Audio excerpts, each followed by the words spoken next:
गुरु और शिष्य की कहानी। एक बार की बात है, एक गुरु और शिष्य जंगल से होते हुए अपने गांव जा रहे होते हैं। अंधेरा काफी हो चुका था। शिष्य ने अपने गुरु से कहा कि गुरु जी, काफी रात हो चुकी है, अगर आप कहें तो आज की रात यहीं आसपास के किसी गांव में गुजार लें। गुरु जी ने अपना सिर हिलाया और वो आसपास के गांव में एक छोटे से घर के पास जाकर रुके। अब जैसे ही वहां गए तो गुरु जी के शिष्य ने दरवाजा खटखटाया। उस घर से एक गरीब आदमी बाहर आया तो गुरु जी ने बोला, हम अपने गांव जा रहे थे, लेकिन काफी रात होने की वजह से हमने इसी गांव में रुकने का सोचा। क्या हम आज रात आपके यहाँ रुक सकते हैं?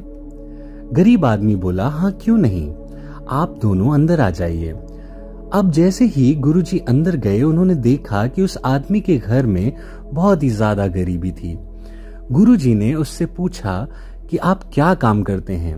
वह गरीब आदमी बोला कि मेरे पास बहुत सारी जमीन है।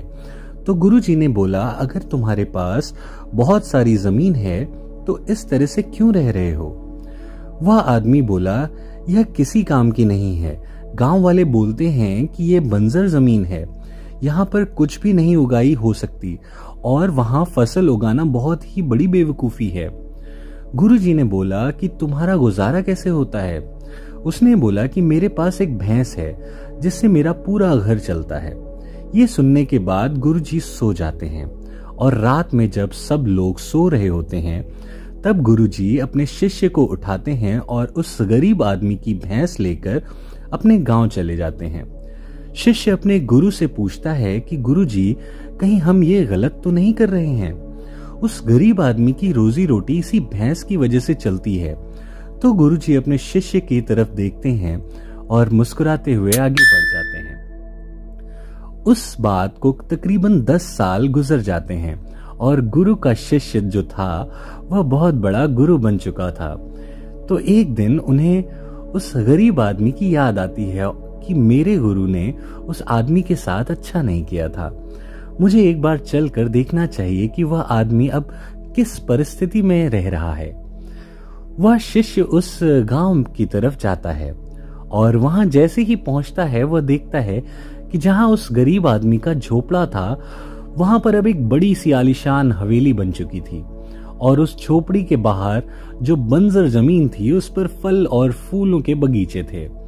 तभी उधर से उस घर का मालिक आता है। शिष्य उसे पहचान लेता है और उस आदमी से बोलता है कि तुमने मुझे पहचाना? मैं अपने गुरुजी के साथ आया था, हमने एक रात के लिए आपके यहाँ शरण ली थी। वह आदमी उसे पहचान जाता है और बोलता है कि उस रात में आप कहाँ चले गए थे और उस रात के बाद से ही मेरी भैंस कहीं चली गई थी। मेरे पास कोई रास्ता नहीं था तो मैंने अपने जमीन पर मेहनत की और फसल निकल आई और आज मैं इस गांव का सबसे बड़ा और सबसे अमीर आदमी बन चुका हूं। ये सुनने के बाद शिष्य के आंखों में आंसू आ जाते हैं और वह गुरुजी के लिए बहुत ही खुश हो जाता है। उसे ये बात अब समझ में आ जाती है और वो रोने लगता है। तो इस कहानी से हमें ये शिक्षा मिलती है कि हमारे पास असीमित टैलेंट है, हमारे पास वो काबिलियत है जो हमें कुछ बड़ा करने के लिए प्रेरित कर सकती है, लेकिन कुछ छोटी छोटी अड़चनों, कुछ छोटी छोटी बैरियर्स के कारण हम अपनी उस ऊंचाई तक नहीं पहुंच पाते हैं। देखिए, कहीं आपके पास भी इस आदमी के भैंस की जैसी कोई दूसरी चीज तो नहीं है जिसने आपको आगे बढ़ने से रोक रखा है। तो ये थी आज की मोटिवेशनल स्टोरी। उम्मीद है आपको पसंद आई होगी। ऐसी ही और मोटिवेशनल स्टोरी सुनने के लिए हमारे चैनल को सब्सक्राइब कीजिए, इस वीडियो को लाइक कीजिए, अपने दोस्तों से शेयर कीजिए और मैं मिलूंगा आपको नेक्स्ट वीडियो में। तब तक अपना और अपने दोस्तों का ख्याल रखिए। Take care. धन्यवाद।